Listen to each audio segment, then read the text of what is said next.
The tax collector's men had Vola Grimtusk surrounded when Jasper Cooper walked into the square with a dead buck slung over his shoulders, and something in the air told him this was not a morning to keep walking.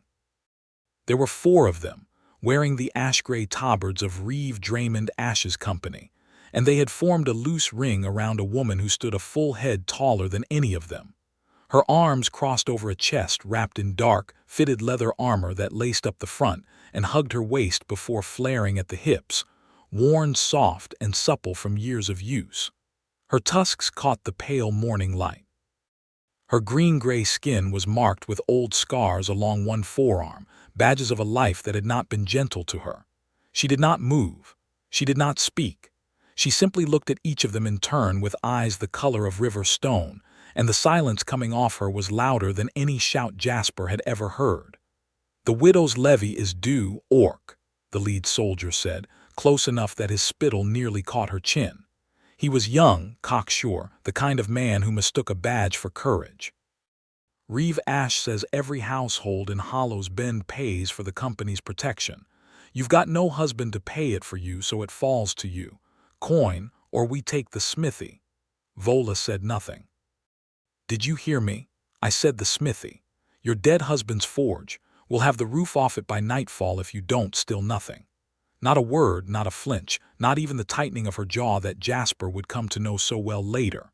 She only stared, and the soldier's bravado curdled at the edges, the way a man's does when he realizes the thing he is threatening is not afraid of him at all. One of the others, older, meaner, reached out and closed his gauntleted hand around her wrist.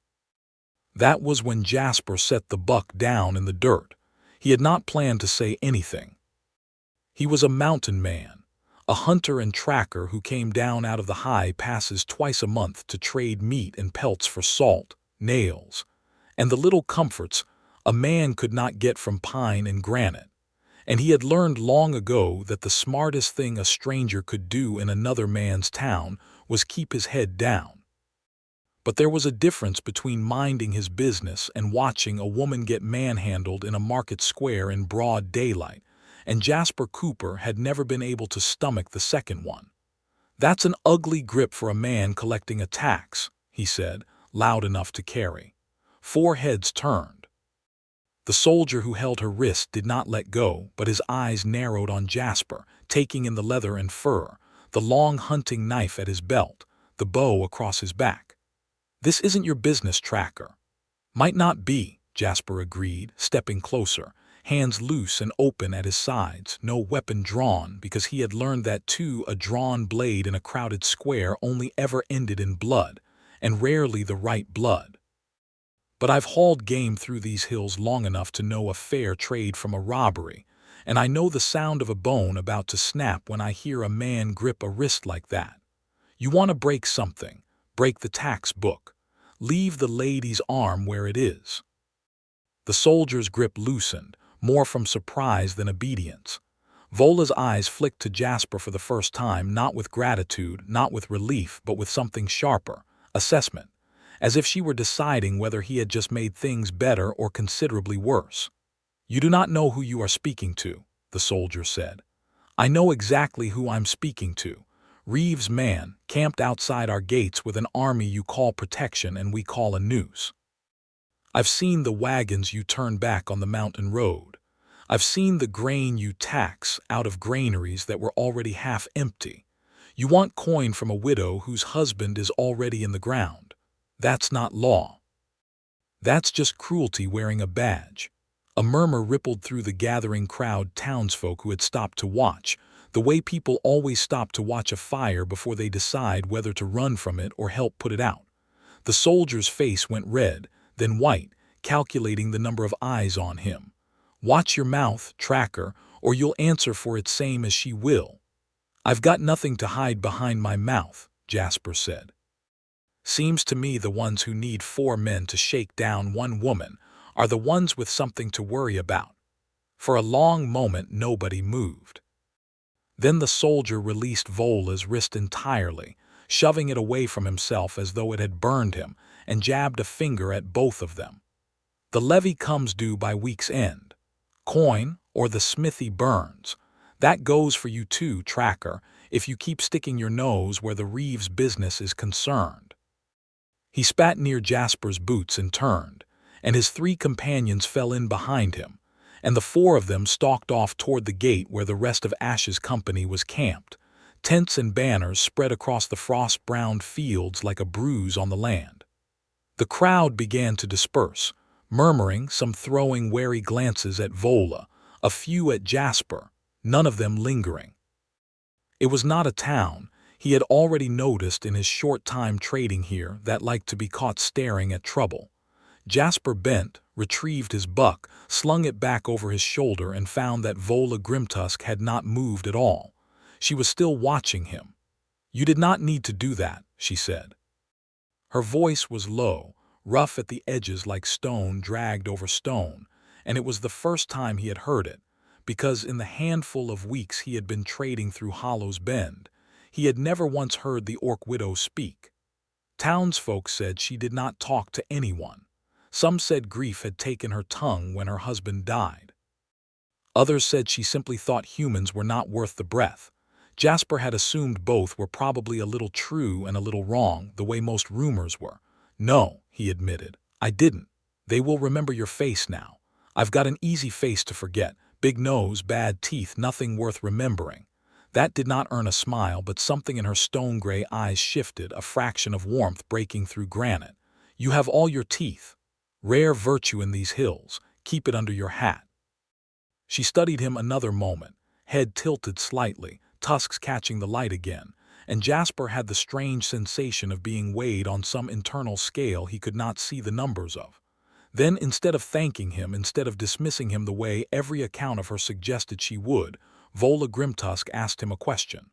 "Why?" Just that. One word, low and direct, cutting through every polite thing he might have said. "Why what? Why does a mountain man with no stake in this town put his own neck in a noose for a widow he does not know?" Jasper considered the honest answer and the easy answer, and decided, as he generally did, to give her the honest one. "Because I've watched men with power squeeze people who don't have any for most of my life, and I got tired of watching a long time ago. Didn't seem like today should be any different just because the woman being squeezed happens to be an orc." Something passed behind her eyes, surprise, maybe, or the ghost of an old wound touched and found still raw. Whatever it was, she did not answer it with words. She simply nodded once, turned, and walked away toward the smithy at the edge of town, her braids swinging against her back, and left Jasper standing in the square with a dead buck over his shoulder, and the distinct feeling that something in his life had just quietly, irrevocably shifted. Later that evening, in the trading post where he'd sold the buck's meat for salt and a sack of dried beans, old Myril, the shopkeeper, leaned across her counter and told him, in the hushed tone of a woman passing along dangerous gossip, that Vola Grimtusk had not spoken a single word to another living soul in the 2 years since her husband Karg died defending Hollow's Bend from a raiding clan out of the eastern ridges. "Not one word," Myril said, shaking her head. "Threats, insults, offers of marriage from fool men who think an orc widow with no clan is easy prey. She answers all of it with silence. Stares a man down till he forgets what he came to say. Some folks say her tongue died with her husband. Others say she's just too proud to waste words on people she doesn't respect." The old woman peered at him over her spectacles. "But she spoke to you today. Whole square saw it. What did you do, Tracker? Charm the moon out of the sky?" Jasper only shook his head, unable to answer that himself, and carried his salt and his beans back out into the cold evening air, where the smoke of Reeve Ash's siege camp curled up against the mountains like a warning.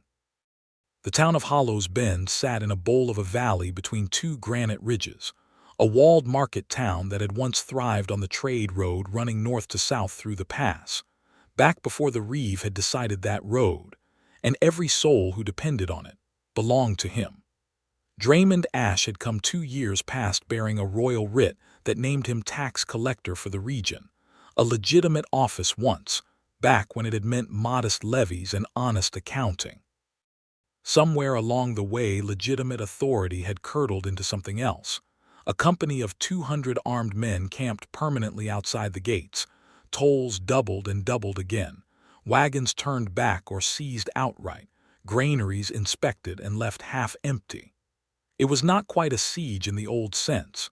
No catapults flinging stone at the walls. No army storming the gates. It was worse in its way. A slow strangulation. A python's patient coil. And the town had spent 2 winters growing thinner and more frightened while Ash grew fatter and bolder in his fortified camp on the frozen fields beyond the wall. Jasper had not meant to get tangled in any of it. He came from the high country, from a cabin 2 days' hard climb above the tree line where he had lived alone since he was young, tracking elk and marten and the occasional mountain cat, trading what he could spare for what he needed, and asking nothing else of the world below. But a man could only watch a town starve so many times before something in him refused to keep walking past it. And Vola Grimtusk's silent, unbroken stare in that square had lodged itself somewhere behind his ribs and would not shake loose. He came back to Hollow's Bend 3 days later, earlier than his usual trading rounds required, telling himself it was only because the smithy needed iron nails he happened to have traded for up north, and found Vola exactly where he expected, bent over the forge behind her husband's old smithy, hammering a plowshare back into shape for a farmer too poor to buy new.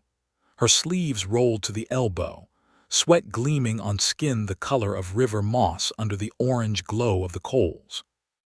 "You came back," she said, without looking up, without breaking the rhythm of her hammer. "Had nails to trade. You have no cart, no mule. You carried nails 2 days down a mountain. Wasn't that many nails?"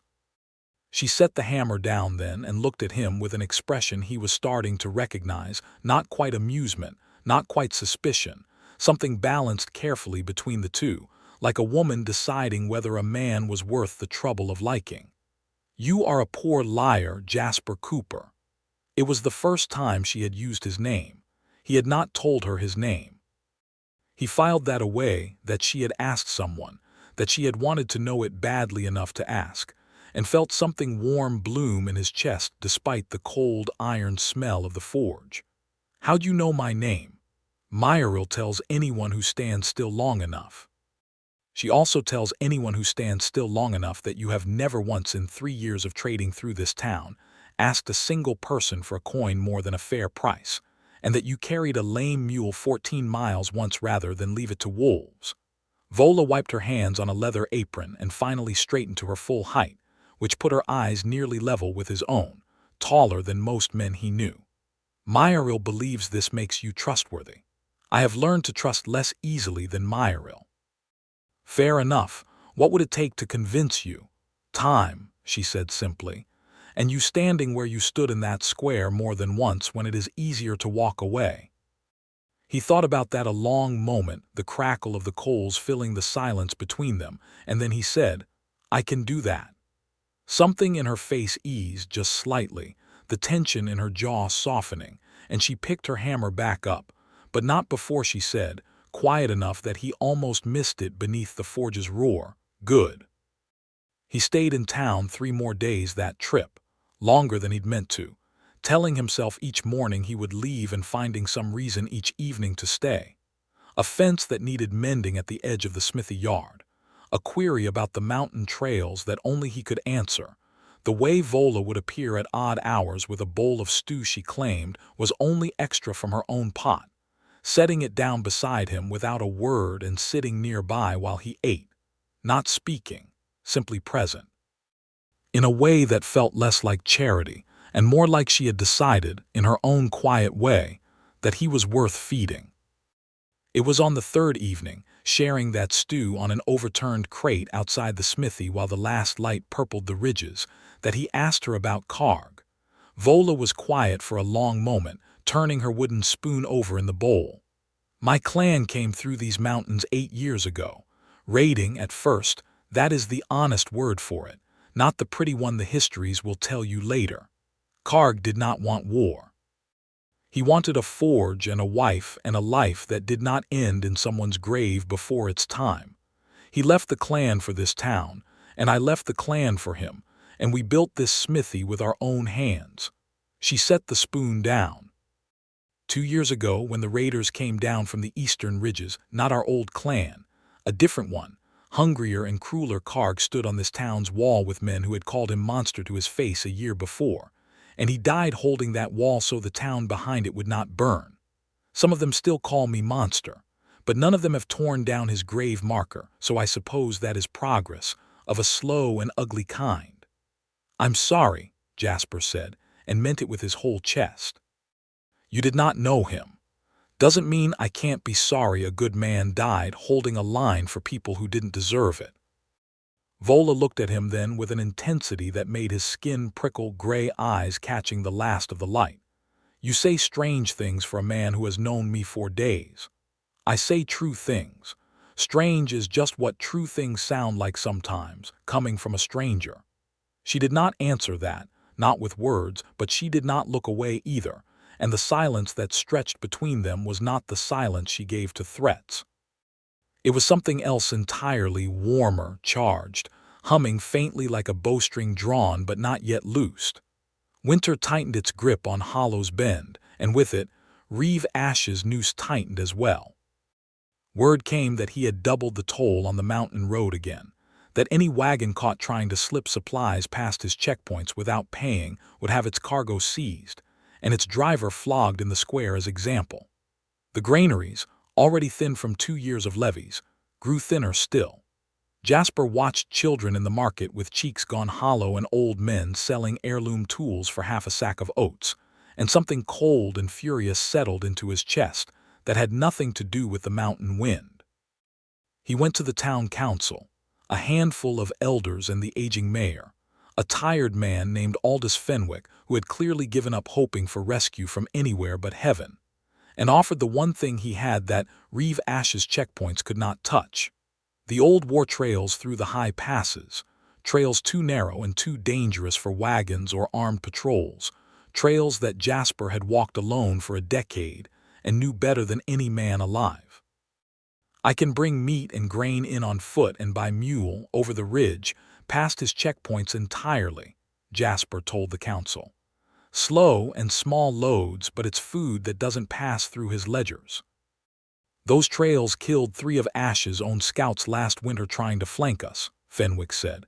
"You'd need someone who knows them like you do and strong enough to carry double loads and fight off whatever finds you in the dark. There's no one in this town fits that description." "There's one," Jasper said. Vola Grimtusk, when he found her that evening and asked, did not hesitate the way he'd half expected. She simply studied him with that measuring look of hers and said, "You would trust an orc at your back in the dark, alone, for weeks." "I'd trust you at my back anywhere," Jasper said, and was a little surprised by how easily the words came, how true they felt leaving his mouth. "You've got more reason than anyone in this town to hate the people your husband died protecting, and instead you're still here, still feeding half the widows on your street from a forge that barely feeds you. I'll take my chances on a woman who does that over an army of men who wouldn't." Vola was silent long enough that he thought perhaps he'd misjudged her, misjudged the moment, but then she said, low and rough, "Then we start at first light." They ran the high trails together for the better part of 2 months, through the thin gray light of dawn and the bruised purple of dusk, hauling sacks of grain and salted meat over ridgelines that would have broken a lesser partnership. It was hard, cold, dangerous work, and it was in that danger and that cold that Jasper Cooper learned the true shape of Vola Grimtusk. Not the silent widow the town whispered about, but a woman who laughed, rare and startling as a hawk's cry, when he slipped on ice and nearly took them both down a ravine. A woman who hummed old orc marching songs under her breath when the trail wound long and lonely. A woman fierce enough to face down a mountain cat with nothing but a hand axe, and calm enough afterward to check that he hadn't twisted his ankle in the scramble to safety. It was on one such trip, 3 weeks in, that Ash's patrol found them. They had come down off the high trail into a narrow defile where the path bottlenecked between 2 granite walls, mule loaded with grain sacks picking her way carefully over loose scree, when 4 riders in ash-gray tabards rounded the bend ahead, having apparently guessed at last that supplies were slipping past their checkpoints and gone hunting the trails to prove it. "Well," the lead rider said, reining up, a crossbow already leveled. "The tracker and his orc bitch. Ash will pay well for both of you, dead or otherwise." Jasper's hand went for his knife, but Vola was already moving, faster than he'd have believed a woman her size could move, closing the gap between them and the riders before the crossbow could find its aim. She did not draw a weapon. She simply put herself squarely between the bolt and Jasper Cooper, her body a wall of green muscle and old scars, and stared the rider down with the same flat, unblinking silence she had given the tax collectors in the square months before. The rider's finger hesitated on the trigger. Something in that silence unsettled him, the same something that had unsettled every man who had ever tried to threaten her and found no fear looking back, only a patient, ancient weight that made a man's own mortality suddenly very present in his mind. "Shoot her," another rider snapped, and that was when Jasper moved, drawing his hunting bow in one smooth motion honed by a decade of taking game at speed in bad light, and put an arrow through the lead rider's crossbow arm before the man could loose. The bolt clattered uselessly against stone. Vola surged forward into the gap, hand axe finally drawn, and the fight that followed was brutal and short. Jasper's arrows finding a second rider's shoulder, Vola's axe knocking a third from his saddle with a blow that would have shattered a lesser skull, the fourth wheeling his horse and fleeing back up the trail rather than face whatever the orc widow and the mountain man had become in that narrow defile. When it was over, Jasper's hands were shaking with the aftermath the way they always did after violence, adrenaline draining out and leaving cold behind. Vola turned to him, breathing hard blood on her knuckles that was not her own, and for a long moment they simply looked at each other in the ringing silence of the mountain pass. "You are hurt," she said, nodding at a shallow cut along his forearm he hadn't even felt happen. "Barely a scratch. You could have died today." Her voice had an edge to it he hadn't heard before, something raw beneath the usual calm. "If that bolt had found you, it found you instead near enough. You stepped in front of it, Vola." "Of course I did." She said it like it should have been obvious, like there had never been another option in the world. "Why?" It was the same question she had asked him months before, thrown back at her now, and he watched it land, watched something shift behind her stone-gray eyes. She closed the distance between them in 2 strides, close enough that he could smell iron and pine and the warmth of her skin beneath the cold mountain air, and she did not answer him with words either. She answered him by cupping his jaw in one broad, scarred hand and kissing him fierce, sudden, tasting of adrenaline and something fiercer beneath it, a hunger that had clearly been building itself quietly for weeks under all that careful silence. Jasper kissed her back without hesitation, one hand rising to the back of her neck, the other still gripping his bow uselessly at his side, and when they finally broke apart, both of them breathing hard for reasons that had nothing to do with the fight, Vola pressed her forehead briefly to his and said, low and rough, "Because I have buried one man I loved on this mountain already, Jasper Cooper. I will not stand silent and watch it happen twice. You love me?" He asked, stunned, hopeful, hardly daring to believe it.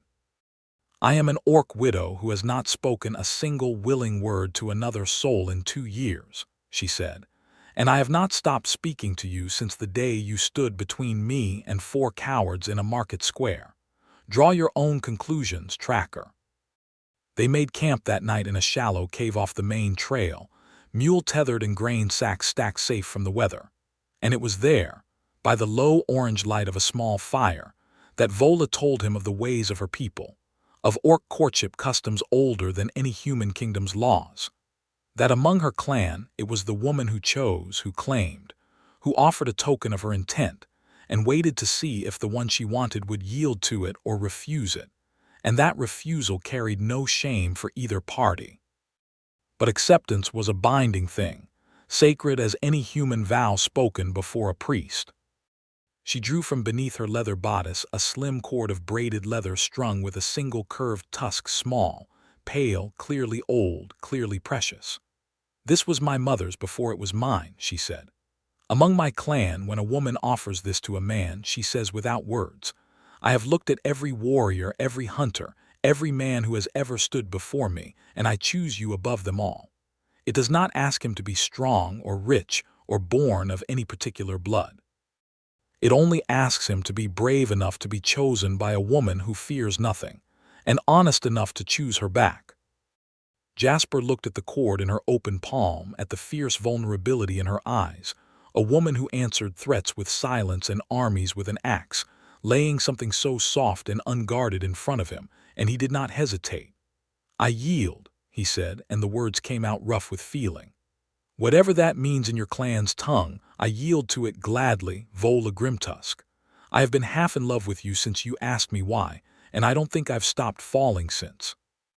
She tied the cord around his wrist herself, her fingers steady despite the fire in her eyes, and when it was done, she pulled him down into the furs beside the small fire and kissed him again, slower this time, unhurried, a claiming and a promise both at once. What passed between them that night in the shallow cave was tender where the day had been violent, warm where the mountain air was bitter cold. Two people who had each spent years learning to need no one finally, fiercely, allowing themselves to need each other. And when dawn came, they woke tangled together with the fire long since burned to embers, and neither of them in any hurry to move.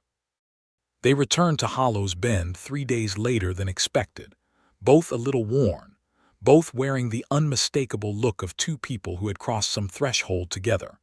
And if Myril the shopkeeper noticed the leather cord now permanently tied at Jasper's wrist, or the way Vola's hand found the small of his back without thinking whenever they stood close, she said nothing beyond a knowing, delighted smile. But word of the ambush patrol had reached Reeve Ash before they had, carried back by the fourth rider who fled, and the tax collector's response was swift and cruel. Within a week, he doubled the toll again, seized 2 wagons outright on the pretense of smuggling investigation, and worse, sent riders into town itself, something he had rarely dared before, to make an example. They took old Fenwick's grandson, a boy of perhaps 16 who had been caught, or accused of being caught, carrying a sack of flour along the very trail Jasper and Vola had used. They dragged him before the town gate and announced that he would be flogged at dawn as punishment for smuggling, and further, that Ash himself would be attending in person, along with his champion, a mountain of a man named Gorund who had once fought in the arena pits of a border city and had never lost. It was that announcement, and the boy's terrified face as he was thrown into a cage cart outside the gate, that brought the whole town to the wall in the gray light before dawn. And it was there, standing before Reeve Ash on his black war horse and the assembled ranks of his company, that Jasper Cooper made the mistake, or the choice, depending how one measured it, that would nearly cost him everything. "The boy's done nothing but try to feed his family in a town you've been starving for 2 winters, Jasper called out, stepping forward from the crowd before anyone could stop him, close enough to the gate that the guards atop it could have put an arrow through him with ease. "If anyone's guilty of smuggling grain past your checkpoints, it's me. Let the boy go and take me instead." Ash, a soft-bellied man in fine armor that had clearly never seen real battle, studied Jasper from atop his horse with the mild amusement of a cat watching a mouse volunteer itself. "The mountain tracker. I've heard your name from my men. You've cost me more coin in stolen grain than any smuggler in 5 years, and you have the gall to offer yourself up in trade for a boy. I'm offering you the man actually responsible. Take the trade or don't, but the boy's innocent and everyone here knows it." "Very well," Ash said, and something in the easy way he said it made the crowd go cold with dread. "I accept your trade, tracker, the boy for you. But I think, given the trouble you've caused me, a simple flogging is too generous a punishment for the man who's been bleeding my checkpoints dry for 2 months. I believe I'll have my champion settle the matter properly. Gorund does so enjoy an execution with a bit of sport to it." The massive man behind Ash, Gorund, easily a head taller even than Vola, arms like tree trunks, a scarred face that had clearly won every fight it had ever been in, grinned with the anticipation of a man who had not lost a duel in a decade and did not expect to start now. It was at that precise moment, with Jasper standing alone before the gate and the town holding its collective breath, that Vola Grimtusk stepped out of the crowd and put herself beside him. "He will not fight your champion," she said, her voice carrying clear and flat across the frozen field, the first time in 2 years most of Hollow's Bend had heard her raise it above a murmur. "I will." A ripple of shock moved through the crowd. Ash's eyebrows rose with genuine surprise, followed quickly by delight, the delight of a man handed an even better spectacle than the one he'd planned. "The orc widow," he said, savoring the words. "Offering herself in place of her lover. How touching. And what claim do you have to make such an offer, widow? This is not your quarrel." "It is exactly my quarrel," Vola said, and Jasper, standing at her side, felt his heart clench at the fire in her voice, at the way she had transformed the moment from his sacrifice into her stand without a flicker of hesitation. "By the old treaty struck between your king's grandfather and my clan's chieftain after the border wars, a treaty your own Reeves' office is sworn to honor, any accused may name a champion to fight in trial by combat rather than face judgment by decree, and any who claims kinship or bond with the accused may stand as that champion. I claim bond with this man. I name myself his champion. If your loss still means anything at all beyond the coin it lines your pockets with, Reeve Ash, you will honor it." For a long, taut moment, Ash said nothing, and Jasper could see the calculation behind his eyes, weighing the treaty's inconvenient truth against the delicious spectacle of watching an orc widow die trying to save her human lover in front of the entire town, a spectacle that would break what little defiance remained in Hollow's Bend far more thoroughly than any flogging. "Fine," Ash said at last, smiling. "I accept the trade. Gorand fights the widow instead of the tracker. To the death, as is proper for a trial of this kind.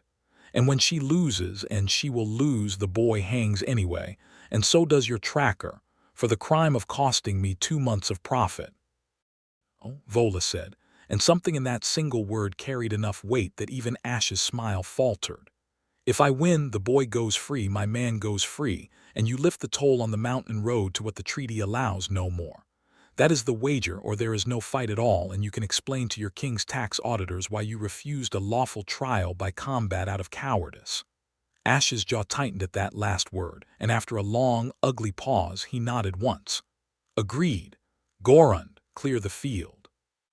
Jasper caught her arm before she could move away, his heart hammering with a fear sharper than anything he'd felt in the mountain pass weeks before. "Vola, that man's killed a dozen men in the arena pits. You don't have to do this." "I know exactly what he has done," she said, and her stone-gray eyes were steady, calm, terrifyingly certain.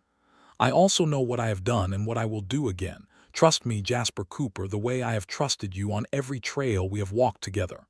I do trust you. His voice cracked just slightly. "I can't lose you, not after everything. Not after finally." "You will not," she said, and pressed her forehead briefly to his, ignoring the crowd, ignoring Ash's impatient horse pawing the frozen ground. "I did not survive the border wars and bury a husband on this mountain to die today in front of a fat tax collector on a horse. Watch me, Jasper. Whatever happens, watch me, and know that I did this because you are worth more to me than my own safety, and I would rather die trying to keep you than live having done nothing." She kissed him once, hard and brief, tasting of resolve, and then she turned and walked out onto the frozen field to meet Gorand, unbuckling nothing, shedding no armor, simply drawing the hand axe from her belt and rolling her shoulders as the entire town of Hollow's Bend pressed against the wall and the gate to watch. Gorand came at her first, as Jasper had feared he would, with the confident speed of a man who had never once needed a second strategy. His greatsword came down in a two-handed arc meant to end the fight in a single blow, and Vola was not there when it landed, having stepped aside with a speed that seemed impossible for a woman her size, letting the blade bury itself a foot deep in frozen earth. Before Goran could wrench it free, she was already moving, hand axe flashing, and only his own brutal reflexes saved him from losing an arm, the blade instead scoring a deep line across his forearm that sent blood spattering onto the white ground. The crowd made a sound half gasp, half something rower, the sound of people who had spent 2 years believing themselves powerless suddenly watching one of their own, however unwelcome she had once been made to feel, fight back against the thing that had been strangling them. Goran roared and abandoned the sword strategy, closing with his fists instead, brute strength against her speed, and the fight turned savage and close, both of them trading blows that would have killed a lesser combatant, Vola's axe finding his ribs once, his massive fist catching her across the jaw hard enough that Jasper's stomach lurched with terror as she staggered. "Vola!" He shouted, unable to help himself, and she heard him. He saw her hear him, saw something steady in her even as blood ran from her split lip, and she planted her feet and did not go down. She came back at Goran with a fury that seemed to draw from somewhere ancient, somewhere beyond simple strength, ducking under a wild swing and driving her shoulder into his chest with enough force to stagger a man twice her weight, following it with an elbow that snapped his head sideways. And then, before he could recover his footing on the icy ground, she swept his legs from under him with a move Jasper recognized from their weeks on the mountain trails. The same move she'd used to drop a charging mountain cat, and Goran went down hard onto his back in the frost. The whole field went silent. Goran lay stunned for a heartbeat, and in that heartbeat Vola stood over him with her axe raised, breathing hard, blood on her face, and every eye in Hollow's Bend fixed on the moment that would decide everything. She did not bring the axe down.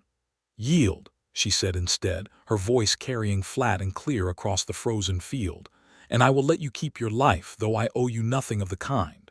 I have taken enough from this fight already. I do not need your death on top of it."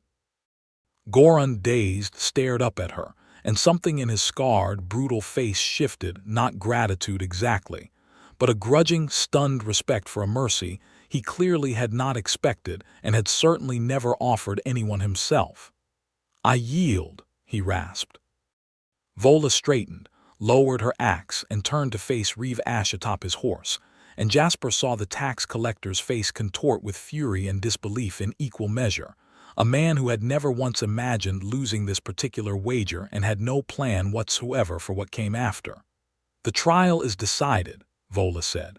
"The boy goes free. Jasper Cooper goes free. The toll on the mountain road returns to what your king's treaty allows. You gave your word before this entire town, Reeve Ash. Break it now, in front of all of them, and see how long your company holds together once they know their commander's word is worth nothing at all." It was then, in the charged, furious silence that followed, that the town of Hollow's Bend did something it had not managed to do in 2 long years of slow strangulation. It found its voice. Someone at the back of the crowd began to shout, and then another, and within moments the wall and the gate were ringing with the sound of an entire town finally, furiously refusing to be quiet any longer, demanding Ash honor his word, demanding the boy's release, demanding the toll be lifted. 2 years of swallowed fear and hunger finding an outlet all at once in that single roaring crowd. Ash looked out at the sea of furious faces, at his own company's soldiers exchanging uneasy glances at each other, clearly unnerved by the crowd's sudden fire, and by the sight of their supposedly unbeatable champion lying defeated in the frost. And he understood, with the particular clarity of a coward cornered, that he had badly misjudged the moment. "Release the boy," he snapped at last, and the guards at the cage cart hesitated only a moment before obeying, and old Fenwick's grandson stumbled out into the arms of his weeping grandfather while the crowd's roar turned briefly, gloriously, to cheering. "The toll," Vola said, unmoving, unimpressed by his concession, "and the tracker." "Take him," Ash spat, wheeling his horse. "Take your tracker and your treaty and choke on both of them. But this is not finished, Orc, believe that.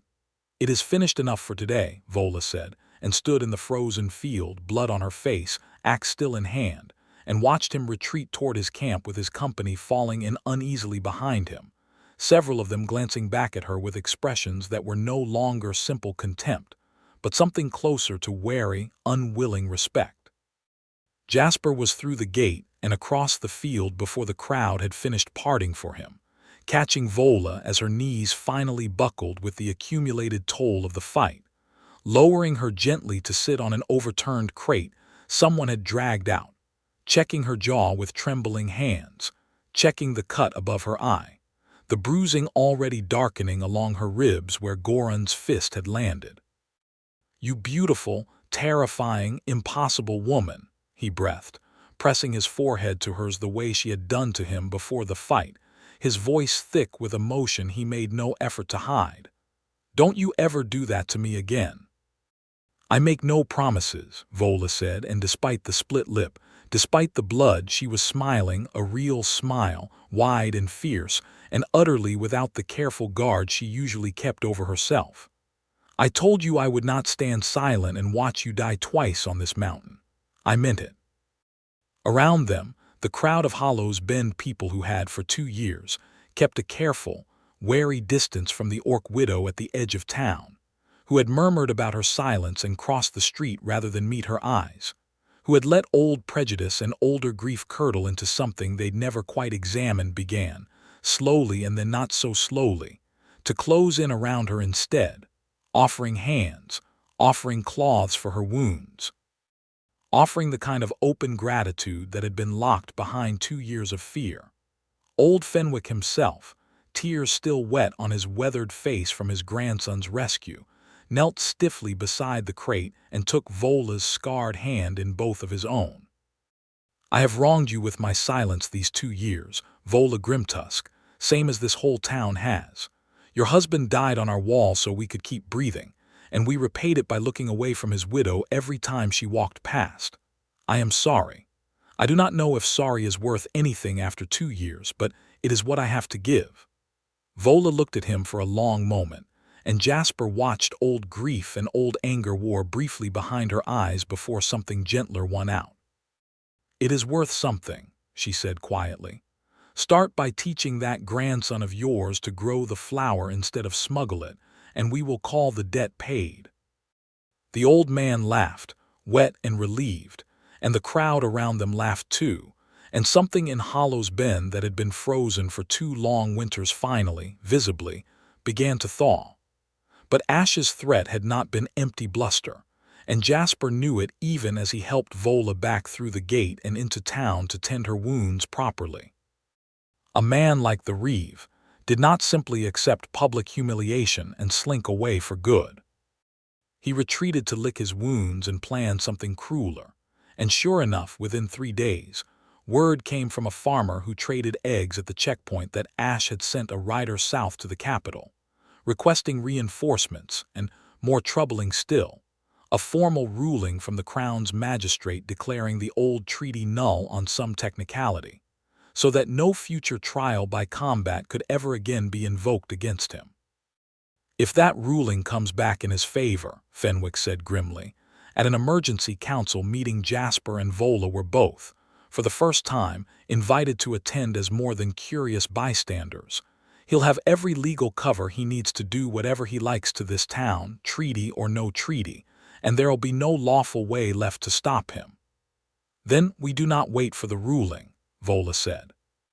Her jaw had healed enough in the intervening days that speaking no longer pained her, though a faint yellow-green bruise still marked where Goran's fist had landed.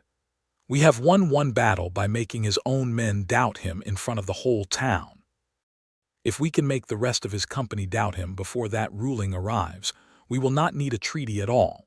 An army held together by fear and unpaid promises does not stay loyal long once its commander looks weak. And how do you propose we make 200 soldiers doubt their commander?" Fenwick asked. Jasper, who had spent the better part of a week thinking of little else while Vola healed, finally spoke. "Ash pays his men out of the tolls he collects and the grain he seizes. Everyone in that camp knows the town's been slipping supplies past the checkpoints for months. Hell, half of them have probably eaten smuggled bread themselves, quiet as they keep it. What if the town stopped hiding that we're beating him? What if instead of sneaking grain past his checkpoints in secret, we walked it past in the open in broad daylight and dared his men to stop us? That's suicide, someone at the table said. They'll cut down anyone who tries. Maybe some of them will, Jasper admitted. But I've spent 2 months watching that company up close on the mountain trails. They're not soldiers who believe in ash. They're men who took his coin because there wasn't better coin to take, and coin only buys so much loyalty when the man paying it just got publicly beaten by a woman half his champion's size, in front of witnesses, and then broke his own word about it in front of the same crowd. Ash's grip on that camp is weaker than he'd like anyone to know. We push in the open together, and I think that grip breaks. The council argued long into the night, fear and hope wrestling openly across every weathered face at the table. But in the end, worn down by 2 years of slow starvation, and heartened by the sight of their orc widow standing victorious in the frozen field days before, they agreed. In 5 days' time, on the morning of the winter market, when the whole valley traditionally gathered to trade before the deep snows sealed the passes, Hollow's Bend would march its granary wagon straight through Ash's checkpoint in the open, defying the toll entirely, and dare the Reeves Company to make good on threats that Jasper and Vola both believed, correctly, that fewer and fewer of those soldiers still had the stomach to enforce. The 5 days that followed were not idle ones. Word spread quietly through the valley's outlying farms and hamlets, carried by riders who trusted Jasper's face and Vola's name now in ways that would have seemed impossible 2 months before. And by the morning of the winter market, Hollow's Bend was not alone. Farmers from 3 neighboring hamlets arrived with their own wagons, their own grievances against Ash's tolls, their own quiet fury finally given somewhere to point itself. Jasper spent those nights mostly at Vola's side in the small stone house behind the smithy that had once been hers and Carg's, and was now, by some unspoken agreement neither of them had needed to voice aloud, becoming both of theirs. There, away from the council's fear and the town's cautious hope, they found the quieter moments that a courtship built on danger rarely allowed. Long evenings by the hearth where she taught him fragments of the old orc tongue, and he taught her the names of every star visible from his mountain cabin. Nights where the leather cord at his wrist, and the matching mark she had inked along her own collarbone in the old style, felt less like a claiming, and more like a simple, settled fact of who they now were to each other. "Are you afraid?" he asked her, the night before the march, both of them lying tangled in the warmth of the hearth's dying light, her head resting against his chest in a posture of trust that still, even now, sometimes stole his breath with its rarity. Of Ash? No. She traced a slow line along the leather cord at his wrist with one blunt finger. "I have learned there is very little left in this world that frightens me, Jasper Cooper. Once I decided to stop being afraid of losing things and started simply holding on to them instead. And me? Do I frighten you?" She lifted her head to look at him properly, gray eyes soft in the firelight in a way the whole rest of the valley had never once been permitted to see. "You terrify me," she said honestly. "Every day I wake beside you, I think of the wall Karg died holding, and I think, this is the price of loving something in a hard world, that the world may take it from you regardless of how fiercely you hold on. But I decided, somewhere on that mountain trail with you, that I would rather live terrified beside you than safe and empty without you. That is not a small thing for me to say. I have said it to no one else in 2 years." Jasper pressed a slow, tender kiss to her forehead, then her scarred knuckles, then finally her mouth, unhurried and full of the particular ache of a man who has finally found the thing he did not know he had spent his whole solitary life searching for. "You won't lose me easy," he murmured against her lips. "I've got a stubborn streak same as you. Ask anyone who's tried to talk me down off a mountain in a storm." "I have noticed," she said, and for the first time since he'd known her, Vola Grimtusk laughed freely, warm and unguarded, the sound filling the small stone house like sunlight breaking through winter cloud, and it was, Jasper thought, the finest sound he had ever heard in his life. The morning of the winter market dawned clear and bitterly cold, frost silvering every rooftop in Hollow's Bend, and by the time the sun cleared the eastern ridge, the town's gate stood open, and a column of wagons grain, salted meat, bolts of wool, casks of cider, everything the valley had managed to gather in defiant abundance, rolled out toward the checkpoint where Ash's company waited, alerted days ago by nervous scouts that something unusual was building. Jasper walked at the head of the column beside Vola, both of them on foot rather than horseback, deliberately visible to every soldier lining the checkpoint's barricade. Behind them came Fenwick and half the town council, and behind them the wagons, and behind the wagons, remarkably, nearly the entire population of Hollow's Bend and its neighboring hamlets, several hundred strong, walking together in the cold morning light toward a checkpoint manned by perhaps 40 of Ash's soldiers, the rest still encamped in the fields beyond. Reeve Ash himself rode out to meet them, flanked by a dozen mounted men, his face already flushed with fury at the sheer audacity of the sight before him. "Turn those wagons around," he bellowed, "or I will have every driver flogged and every wagon burned where it stands." "You will not," Vola said, and once again her voice carried clear and unshaken across the frozen field, and once again the crowd behind her fell into listening silence, trusting the widow who had already once faced down his champion and won. "Not because you lack the cruelty for it, Reeve Ash, but because you lack the men who will follow that order today. Is that so?" Ash sneered, but his eyes flicked, involuntarily, to the line of his own soldiers at the barricade, and Jasper saw it too, the uncertain shuffling, the exchanged glances. 40 men who had spent 2 years enforcing a tyranny they had grown less and less proud of, now facing several hundred furious, unified townsfolk and a woman who had already publicly humbled their supposedly unbeatable champion. "Ask them," Vola said. "Ask your men whether they wish to cut down farmers and widows and children over a toll that lines your pockets and starves this valley, in full view of the Crown's own road, where word of it will reach the capital within the week regardless of what ruling your writer brings back about some old treaty. Ask them if they believe in their hearts that this is the law they swore to serve, or only the greed of one man who has grown fat while they have grown tired." The silence that followed stretched long and taut, and then, slowly, one of the soldiers at the barricade, an older man, gray at the temples, who Jasper recognized as having been among the patrol that ambushed them weeks before, one of the two who had fled rather than fight to the death for Ash's coin, lowered his spear.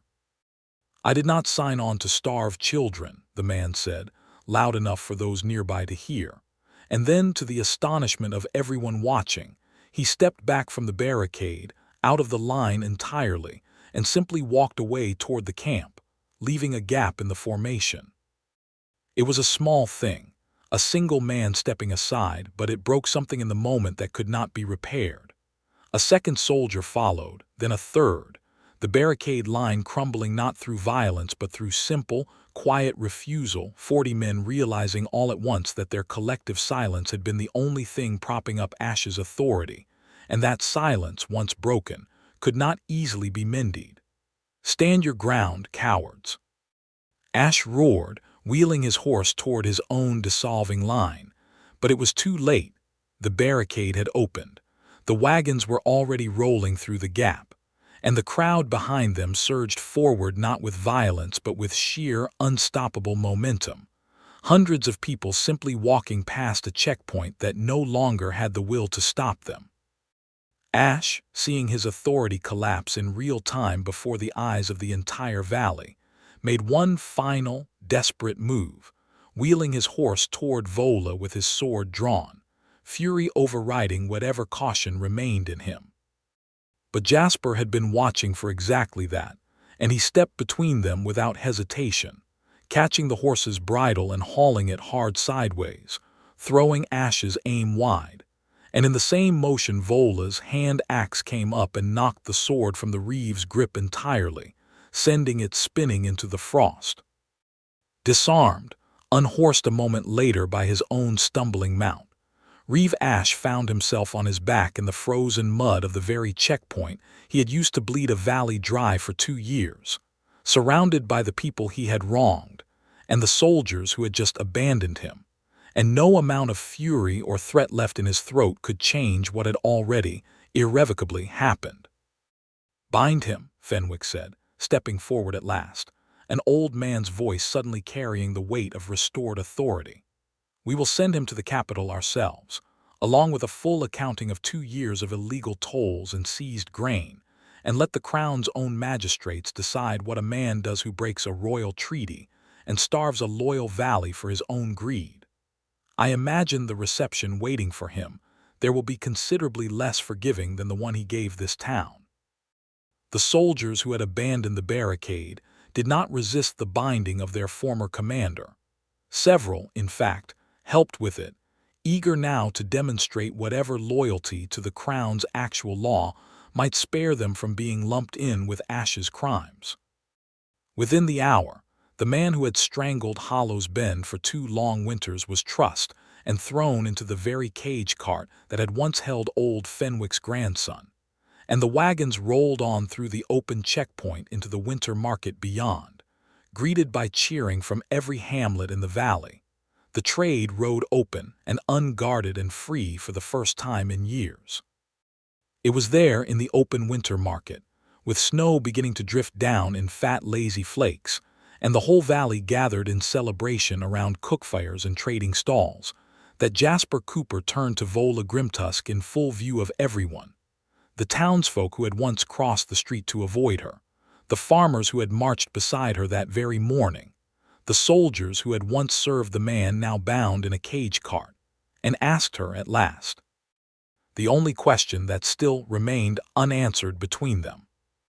"Vola Grimtusk," he said, taking both her scarred hands in his, heedless of the crowd, heedless of anything but her stone-gray eyes fixed on his face, "you claimed me on a mountain trail with your mother's tusk on a leather cord, and I yielded to it gladly, and I have not once regretted it since. But I want to do this the way my own people mark such things too, in the open before everyone, so there is no corner of this valley left that does not know exactly what you are to me. Will you have me?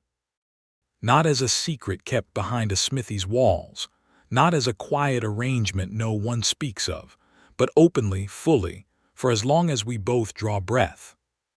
The crowd around them had gone quiet, watching, and Vola, the widow who had answered 2 years of threats and insults with nothing but unbroken silence, who had once made grown soldiers falter with nothing but a stare, looked at Jasper Cooper with her whole heart plainly written across her face for anyone who cared to read it, and answered him, fittingly, with a question of her own. "Do you understand?" she said, low and rough with emotion, loud enough for the gathered crowd to hear every word, "that once I say yes, Jasper Cooper, I will not let you go again. Not for danger, not for pride, not for anything this hard world tries to put between us. Among my people, a claiming is not a soft thing. It does not end. Are you certain, truly certain, that you want a woman who will hold that fiercely to you for the rest of both our lives?" "I have never been more certain of anything," Jasper said, his voice thick, "and I've spent my whole life certain of very little except mountains and weather. Say yes, Vola. Say it here where everyone can hear it, the way I'm asking it." "Yes," she said, and the word rang out clear and unashamed across the winter market, and the valley that had spent 2 years learning to fear her silence erupted instead into cheering at the sound of her joy. And Vola Grimtusk pulled Jasper Cooper into her arms and kissed him fiercely, openly, without a shred of the careful guard she had once kept locked around her heart, while snow drifted down around them and the people of Hollow's Bend celebrated a siege finally, truly broken, and a love finally, truly claimed in the open light of day. In the weeks that followed, the Crown's magistrates confirmed what the valley had already won for itself. Ash stripped of his office and his ill-gotten coin, the old treaty reaffirmed rather than voided. The mountain road toll returned to its rightful, modest measure, and a new tax collector appointed who, whatever his other failings, at least understood that a valley treated fairly paid its dues far more readily than one bled white by fear. The soldiers who had abandoned Ash's barricade were mostly pardoned, folded quietly back into the region's garrison, and the mountain trails Jasper and Vola had once walked in secret desperation became, in time, simple trade paths again, walked openly by merchants and farmers with nothing more dangerous to fear than winter weather. Vola kept the smithy, and Jasper, though he never quite gave up the high country entirely, spent less and less of each season alone in his cabin above the tree line, and more of it in the small stone house behind the forge, until eventually the distinction between his life and hers stopped mattering to either of them, or to anyone else in Hollow's Bend who had once whispered about the silent orc widow and now simply called her, with unmistakable fondness, Vola.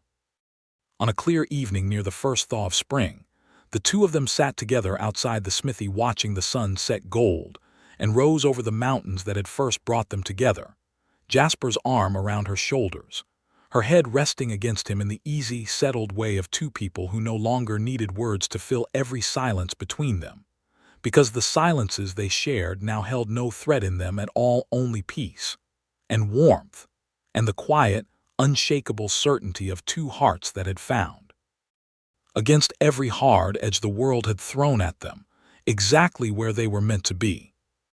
2 years I did not speak, Vola said softly, watching the light fade over the ridgeline where her husband's grave still stood, tended now not out of grim duty but genuine peace. 2 years of silence, and I did not think there was anything left in this world worth breaking it for. And now? Jasper asked, though he already knew the answer, had known it since a market square months before when she had first turned to him and asked him why. Vola turned her face up to his, gray eyes full of firelight and something far warmer than fire, and smiled the wide, unguarded smile that belonged, now and always, only to him. Now, she said, I have found a man worth speaking to for the rest of my life, and I intend to make full use of the privilege. He kissed her then, slow and certain beneath the darkening mountain sky, and somewhere behind them the forge fire burned steady and warm, and the valley lay quiet and safe around them, and for the first time in longer than either of them could easily remember, there was nothing left to fear, and nothing left unsaid.